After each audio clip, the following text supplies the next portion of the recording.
We are going to get started. I am Christine Klee. I am the Michigan Works Association Communications Specialist. On behalf of the staff at the association and all of our sponsors, we really want to thank you for being part of this conference and this session titled Customer Service Communication Tips and Tools 10 and 30. I would like to do a big shout out thanks to our Michigan Works 7B for sponsoring today's workshop session. Our sponsors make it possible for this conference to happen, and we're very thankful for their support. Along with our sponsors and exhibitors who have also given their time to be part of this event, be sure to visit those exhibit booths to meet with those people who are there to talk to you live today. Before we begin today's session, just a few housekeeping items to share with you. Our speaker is willing to do a Q&A live during this presentation. So if you have a question where it says share video and audio, feel free at any point just to click that button and share your audio and video to ask your question. If you're a little shy and you don't want to do that, you can go ahead and put your question in the chat and I will join in and ask that question on your behalf. So please have those questions, use that feature so we can have a really great discussion. Also, we were very eager to get your feedback about this conference and this session. So please take a few moments after this presentation and do a short survey. I'll be putting the link in the chat as well. Presentations will be available after the conference on the Michigan Works Association website. And now I'd like to introduce our speaker for this session, Tom Robinson, our Business Service Manager with the Michigan Works Southeast. Thank you, Christine. I appreciate that. And welcome for everyone attending today and those joining the session. I'm glad you're taking the time to spend some time with me to go over some communication tips and tools. And what I'd like to do is just recap that I would like to keep this informal. So if you have any questions, please, let Christine know that you have a question or share your screen or put it in the chat. And I will do my best to answer that question as we move through this. Of course, I'll take questions at the end too, but please, sounds like we have more time than we planned. So if you have questions during the presentation, please let us know and we'll be happy to address those. All right. So our purpose today is to provide you with 5 simple and powerful strategies for navigating customer service communications.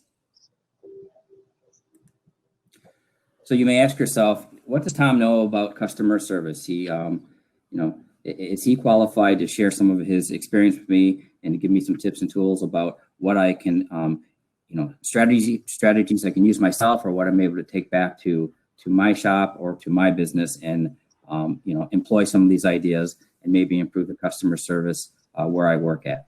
So a little bit about me. I have 25 years of customer service and contact center management experience.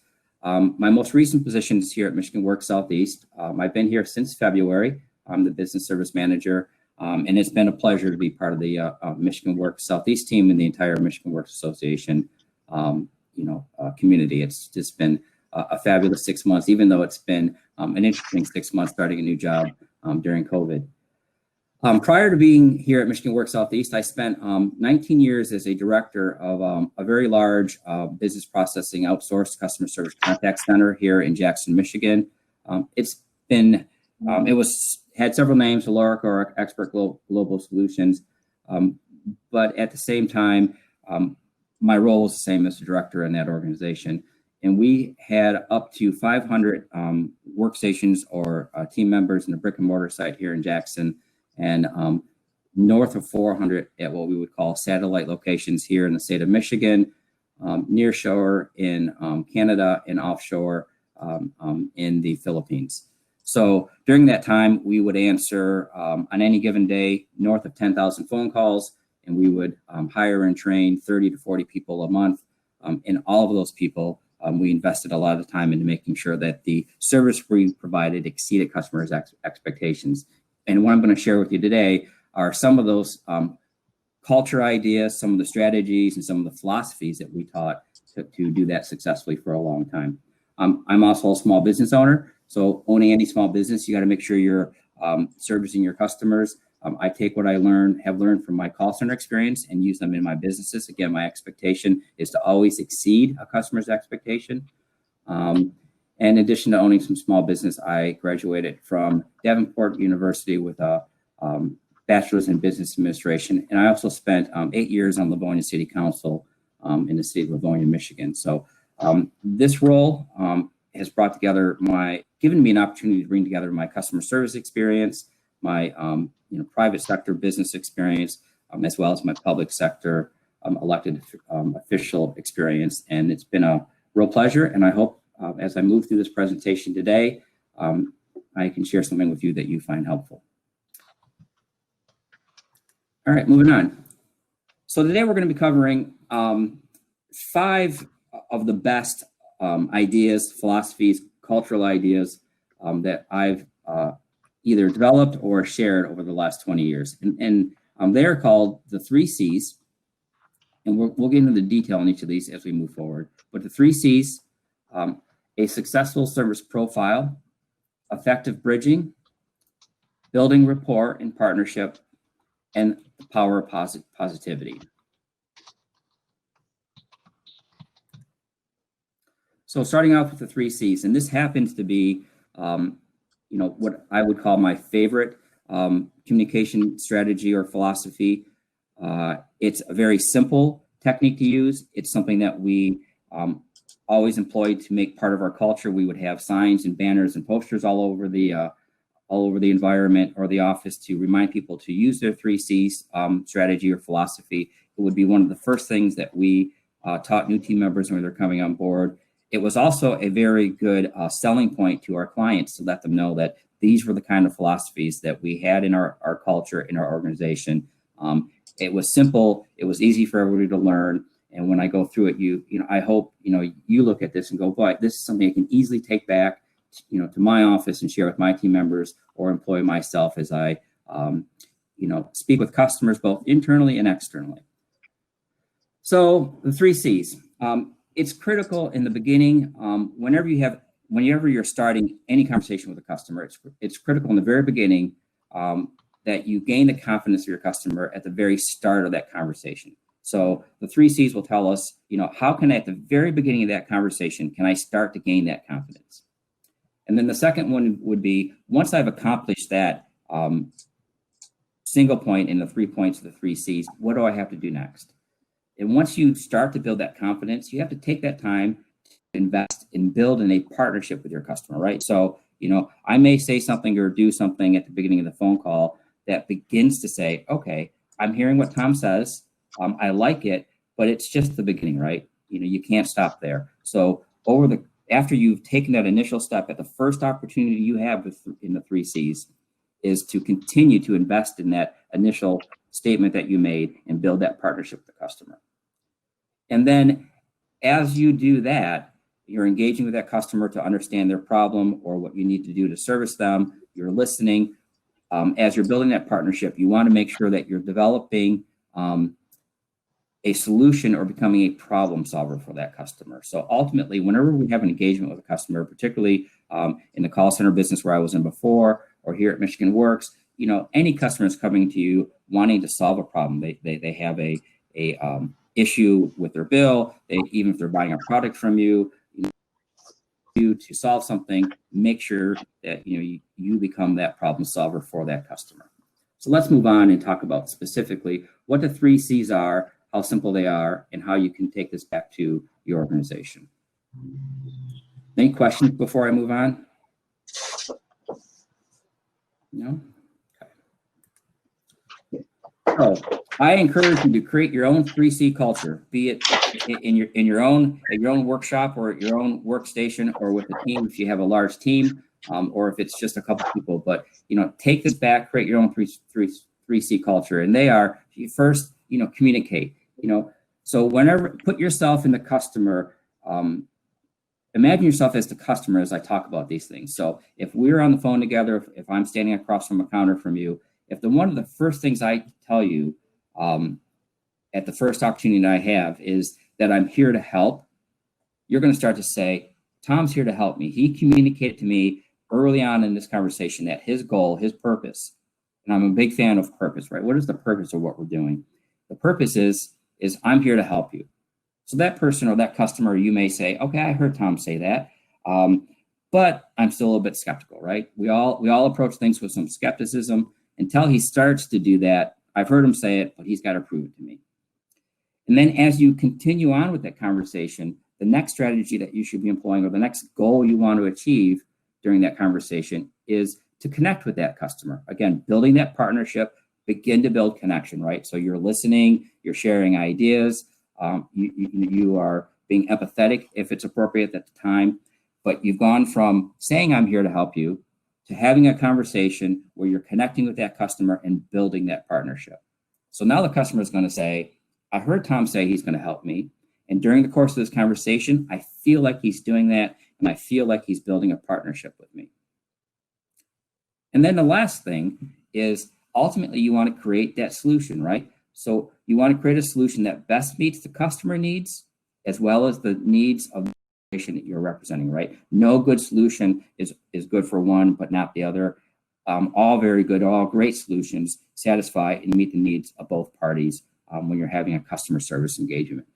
So the 3 C's, very simple: communicate, connect, and create. I think we all agree that if you can, share something simple like that, create a call flow or a philosophy to where you are employing those yourself or training your team members about, hey, it's pretty simple. Just remember the 3 C's when you're talking to somebody.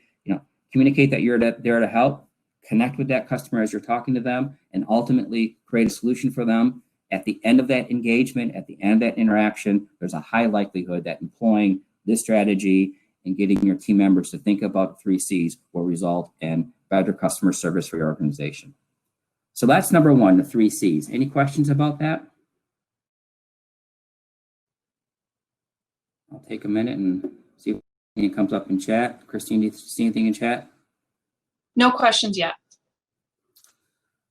All right. Moving on to the next item. So a successful customer service profile. So providing great customer service requires a unique set of skills and attributes. With dedication, training, practice, anyone can become a successful customer service provider. And a successful customer service profile includes, let me move on here. So positivity. So all successful service interactions begin with optimism, right? Again, put yourself in the position of a customer. If you begin to have an engagement with a customer, hopefully that person servicing you might have a similar philosophy to the 3 C's, where they're immediately telling you they're there to help. But even if they're doing that, if they're not doing it with a positive, energetic approach to you, you're going to begin to have skepticism on whether or not this conversation is going to go well, or whether they're really there and invested in servicing you. So make sure that, when you're looking at yourself and you are putting yourself in a position to service somebody, or when you're training your team members or identifying people who you want on your team to provide service, positivity and optimism, those are characteristics that are important to a customer service profile. The next is sincerity. So, here on my team, something that I've done, as a leader, and something I believe in just as an individual, sincerity is critical, right? If you're not sincere, people see through that, and then things aren't going to go well from the rest of that conversation. So again, make sure that you're sincere, that you want to be there, that the purpose that you're there is true. You're there to service. So again, employ that sincerity level. Be invested in providing excellent customer service. Because if you're just doing it superficially, you're probably not going to have much success in it. And I think we could all probably look back at a situation where we are receiving service and that person is really just not investing in that conversation. It feels like they have to be there as opposed to them wanting to be there. And that doesn't feel very good. They're missing that sincerity. So listening. Take time to hear your customer, right? There's a difference between listening and hearing. Make sure that your customers understand, make sure you understand your customer and their needs. And you're not going to do that by interrupting them. You're not going to do that by listening, but when you're listening, you're really thinking about what you're going to say next, or you're reading through screens, or you're distracted. But when you're engaging with that customer with positivity and sincerity, again, make sure you turn on your listening skills, which means sometimes that you have to stop and slow down and take the time to hear your customer. So again, when you are in a customer service situation, or you're talking to your team about how to improve their service skills, or you're identifying people to hire or bring onto your team, make sure that they have those listening skills, or as I really like to say, so you got to be resourceful, right? Solving difficult problems requires creativity. Boy, we all wish we would have customers or problems that were put on our plate that were easy to solve. But fortunately, or maybe unfortunately, depending on how you look at it, solve issues or address issues that are complex. So you have to be resourceful. You have to be willing to think outside the box. Be knowledgeable about the policies, procedures in which you are operating in, but go out of your way to be creative and think of a solution or a resolution that is resourceful enough so you can adapt and even solve the most difficult problems that you're presented with. So being confident, that's critical too, right? I'm sure you've all had engagements to where you were being in a customer situation and you were talking to somebody and you didn't have a lot of confidence in them because they themselves weren't prepared or confident to have that providing service to you. So how do you become confident? Well, be knowledgeable in the products and services you provide. So in addition to training customer service skills or communication skills or tips and tools like we're talking about today, you have to make sure that you're investing a lot of time in either yourself or the team that you're building so they're knowledgeable in the products or services that they are providing. Next one would be honesty. So there's no substitute for being truthful, right? If you're not providing an honest communication with a customer, in the long run, you're going to struggle. Even though that, you've overpromised them or something, that not being honest in the long run will result in that customer not being satisfied or feeling they were misled. And in addition to that, people are astute, and if you're providing them information that may not be accurate or doesn't sound right, or maybe too good on that, they're going to begin to lose that confidence in you. And then touching again on the 3 C's. The 3 C's are woven through many of these things that we'll be covering, but be results driven, right? Be a problem solver. The best team that you can build, in my opinion, is a team of problem solvers. So make sure that again,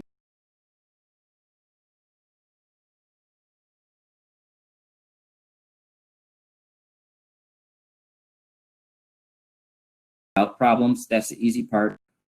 Problems is the team we want to develop. So I encourage you to be a problem solver yourself, or to build a team of problem solvers.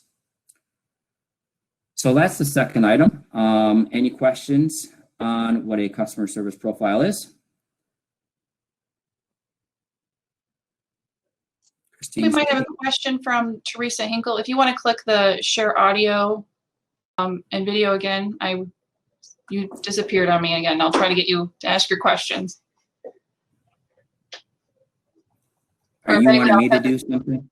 Nope. If anyone else also has a question, you can click that button as well. In the top right, it says share video and audio, and you can jump in and ask your question.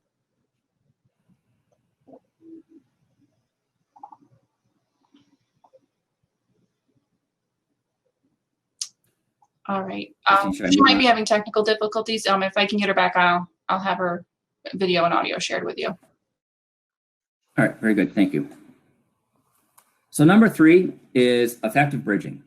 So it can be a challenge to navigate a service conversation when emotions are high. Customers have emotional needs that must be recognized and addressed, and bridging will help you maintain control of the conversation. So let's talk about bridging in detail here. So what is bridging? So bridging is closing the gap between the purpose of the call and the human emotional need. And then this illustration here, if you can see my mouse. So again, you have the purpose of the call, which is you. And again, I'm a big fan of purpose. And then you have the human need, which is on the customer side. And bridging will bridge these 2 items and help manage the irritation, the stress, the aggravation, or emotions that a customer may be experiencing, right? Again, oftentimes when particularly in the roles that we have here at Michigan Works, or in other environments, when a customer calls you, they're having a problem, it's affecting their life or maybe their family.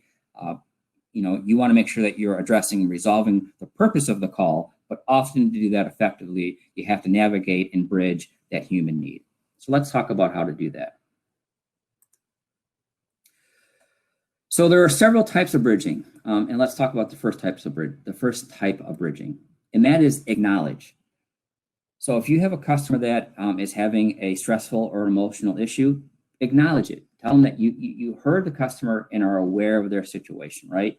So if someone brings up something to you that is, someone passed away in their family and whatnot, if you just gloss over that or pay no attention to that and just move on with the call, you're going to lose the confidence of that customer. You're certainly not employing the 3 C's because you're not building that partnership, and navigating the rest of that call is going to be difficult because you didn't address that human need and bridge it back to the purpose call or the purpose.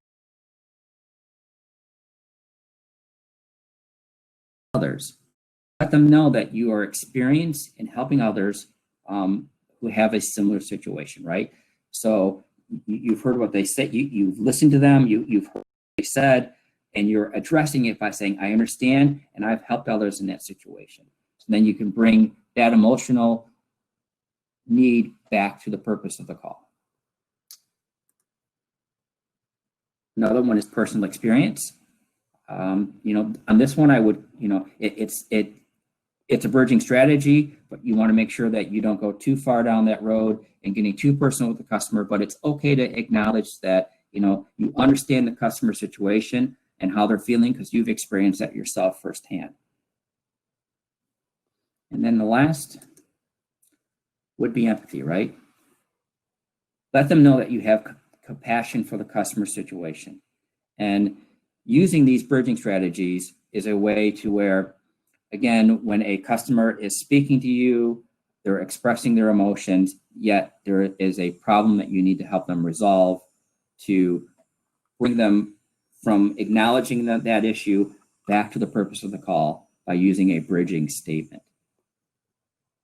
So are there any questions about this bridging statement before I move on?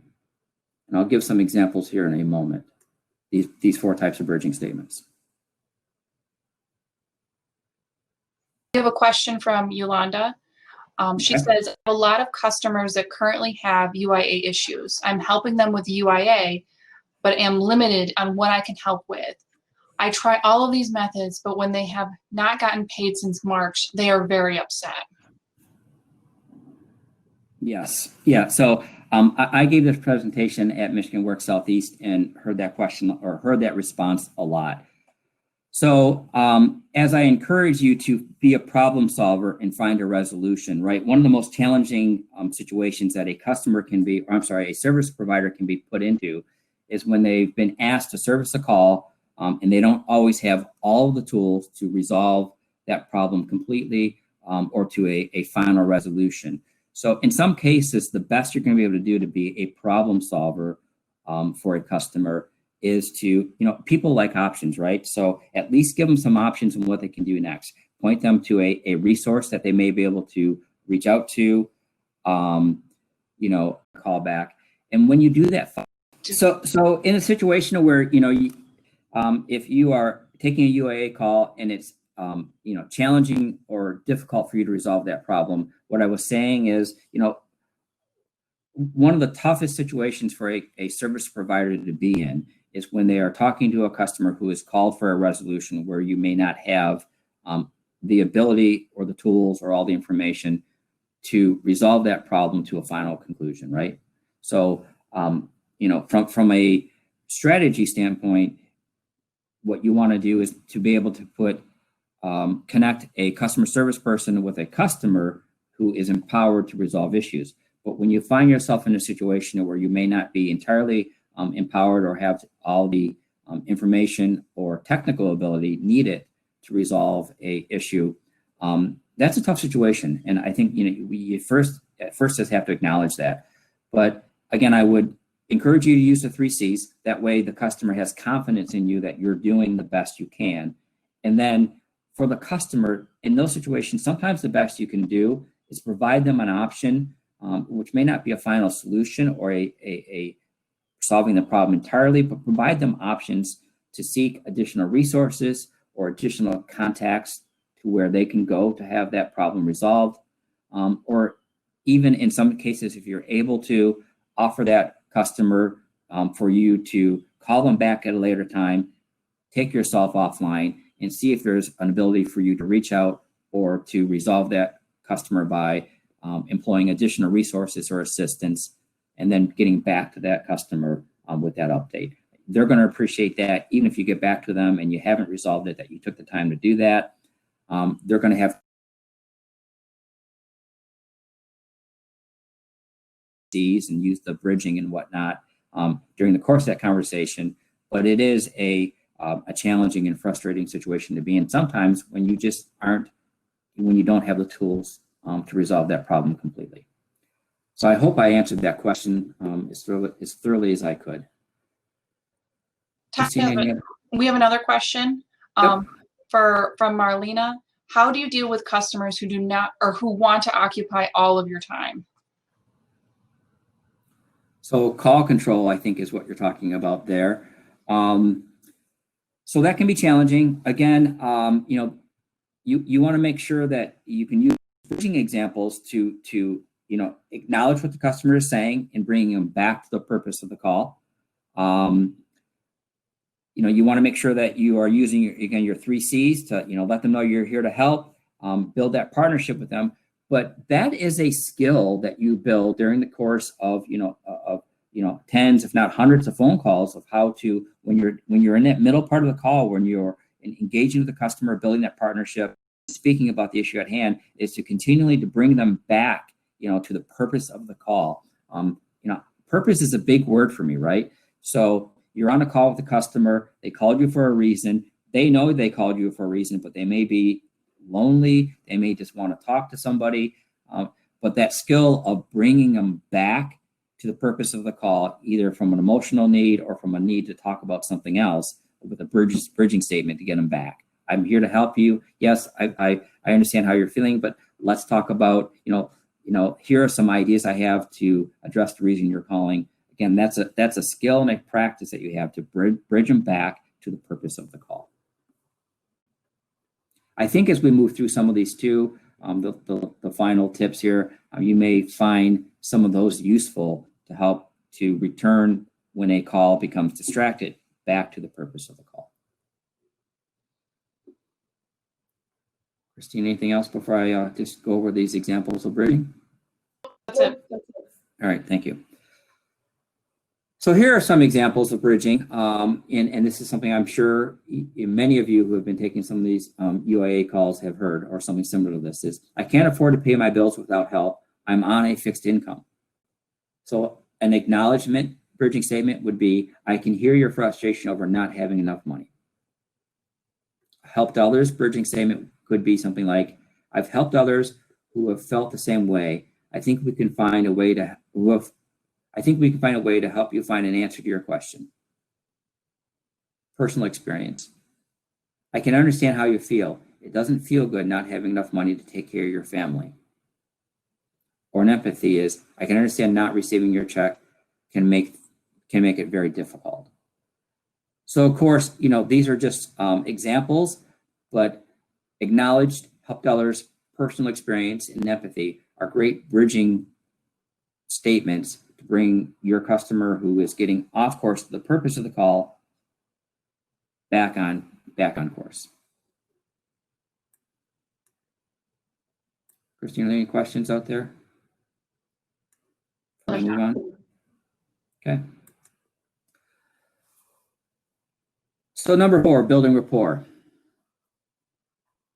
Customers need and want to feel like you have their best interest in mind. Establishing good rapport creates an environment where there is mutual understanding. Building rapport builds trust and creates common ground. So let's talk a little bit about building rapport.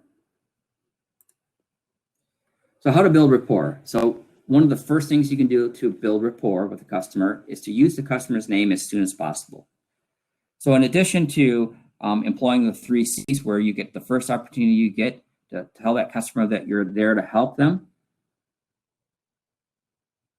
make sure that you use that opportunity to use their name as soon as possible. That way you're beginning to build that rapport, and you're moving on to that second part of that call to where you're starting to build that partnership. And using a customer's name is a good way to build that partnership. Next, ask questions about the other person's viewpoint. Make sure that they understand that you want to hear where they're coming from. You want to hear them. Again, listening and hearing are two different things, that you're hearing them. So asking questions to probe or to understand their viewpoint will, again, further that building rapport that you're investing in with building that customer. So think about building rapport and that second part of the 3 C's, building that connection. Those things are very similar to each other. So again, tying back to the 3 C's, express a desire to resolve the issue, right? We all want to hear, and the sooner we hear it when we're talking to somebody, as soon as you get on the phone or as soon as you approach somebody in a store, you know what it's like. You ask somebody for help.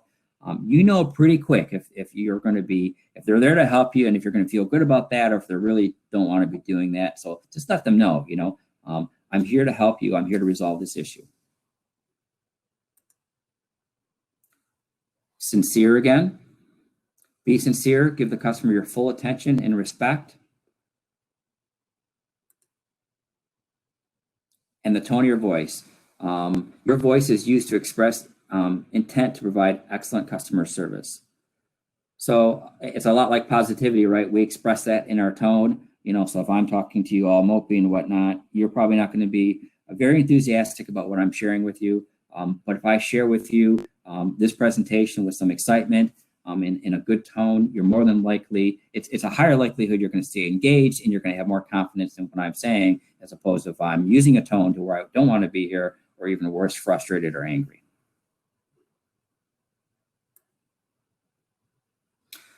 So that's building rapport. Any questions about building rapport before we move on to the final tip and tool about customer service? It doesn't look like we have any questions. Okay.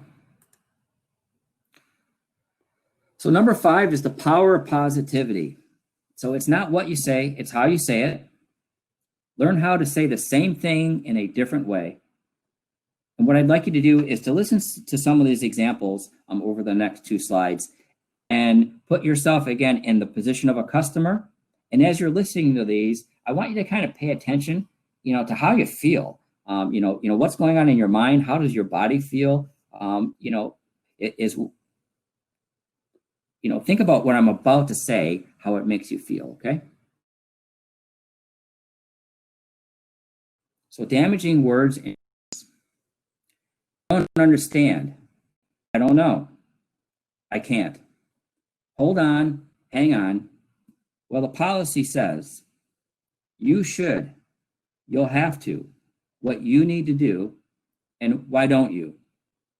So as I said those things, how did you feel? Did you feel like I was here to help you? Did you feel like you just wanted to hang up on me or walk away from me? Did you feel like I was employing any of the 3 C's to tell you I'm here to help, to start to build a partnership with you and to create a solution? If I was to start a conversation with you or to have a conversation where I'm using these words in that kind of tone, which is pretty negative, what do you think the result of your customer experience is going to be like with me? And I'll take a minute to see if we get any comments in the chat, or if somebody wants to chime in there about how, as I read those things off, how they felt as a customer.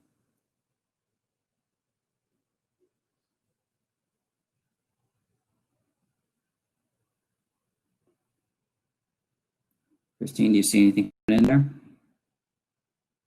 One from Lynette. She said she felt unimportant. I have not heard that one yet, but that's excellent. Thank you. As I've done these presentations, I'm probably going to write that down, because yes, what a great way to make somebody feel unimportant, right? Mm-hmm. Sally said disinterested and not engaged in the conversation at all. Agree. Mm-hmm. Nicole said, I don't want to be here right now, right? Right, exactly. Nicole, she felt frustrated. Yep, frustrated, exactly, right. And what's that going to do? One of the things that we would share with our our team members, and I do share with team members, is, these things will make your job easier, right? Because if you're dealing with a customer that is frustrated, at the end of that call, you're not going to feel good about it either. We're all dealing with interactions with customers to where it's a challenging situation.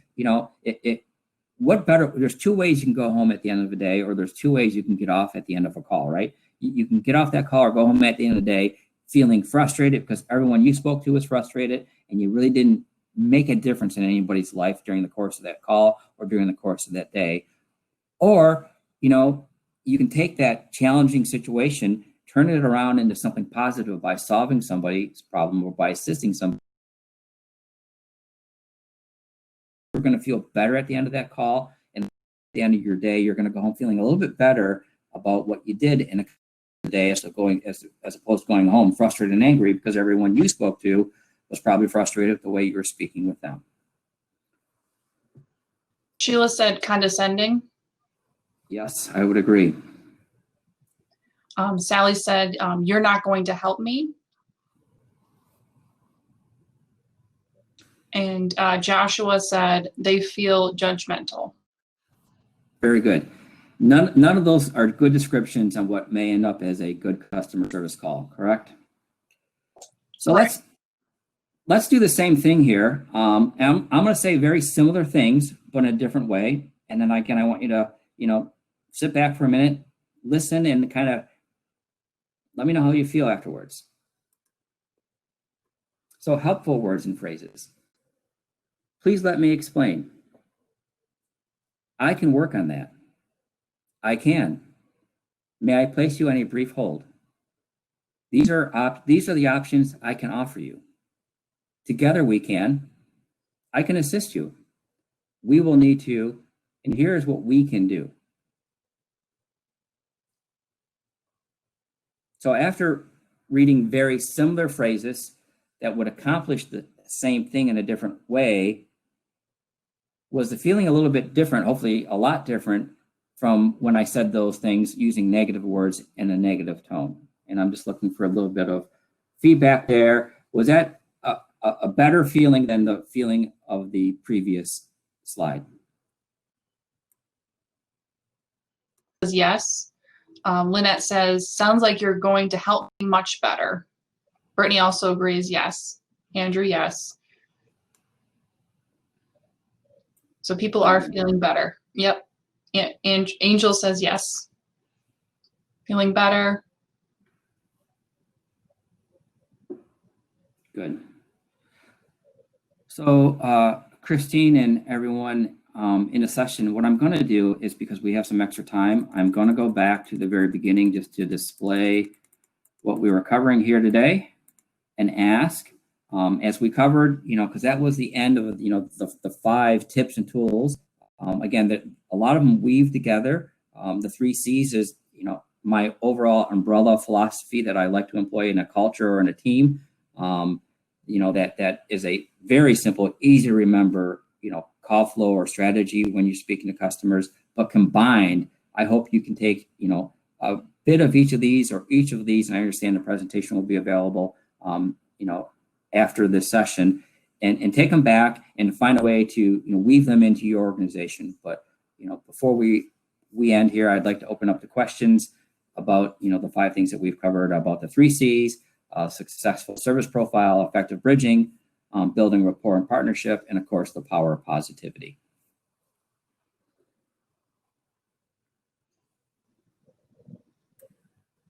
All right, if anyone has a question, you can please put them in the chat or on the top right hand of your screen that should say share audio and video. If you'd like to click that, I can admit that and you can have a direct conversation with Tom.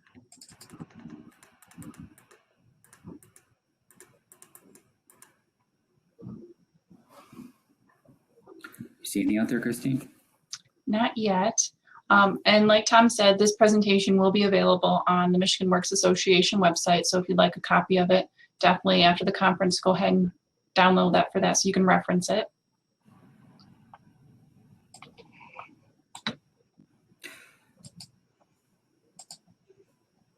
So I do, if there are any questions come up, that would be great, but I do want to thank you. It's been a real pleasure. It's been exciting to, be able to share these 5 tips and tools with you.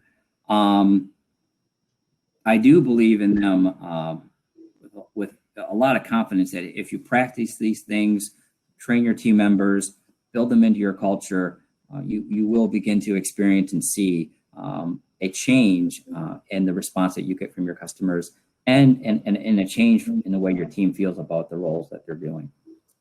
So thank you for sharing your time with me today. And I do hope you get to use some of these for yourself or in your organization as you move forward. And I will stop sharing my screen here and see if we have any questions.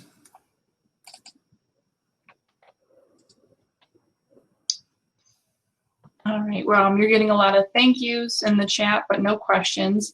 I did just put the survey for this this session, so if you please take a few minutes after this session and complete that survey. We really appreciate your feedback. And it's very quick and easy. And if there's not any questions, that ends our presentation for today. I would like to thank Tom. Thank you for participating, giving your time to do this presentation for us. We really do appreciate everyone's time. I hope you have some really great takeaways and enjoyed all these features of this virtual conference. Next, our calendar is our exhibitor networking break. If you haven't already had a chance to talk to our exhibitors, they are there live and you can talk to them. Also, there's an opportunity to do some networking. If you click on the networking tab, you can be randomly paired with another attendee for 2 minutes. It's basically speed dating, but virtually, but you know, just to meet colleagues across the state, and you don't actually have to, you know, follow up with them afterwards if you don't like them. So definitely check out these features. They're really great. And after our networking break for 15 minutes, we do want you to come back and see our keynote speaker on the main stage. So I'm going to stop sharing my screen. If, you know, Tom, you want to stick around and be available for questions, please do. Or you definitely use the chat and we'll be here available to answer your questions. Thank you, everyone. Christine, thank you for your assistance. Yes. So thank you for being here. You're welcome. I appreciate you guys taking the time. If there's no other questions, I will wrap it up as well and look forward to seeing you into the lobby. Enjoy the rest of your conference, everyone. Thank you.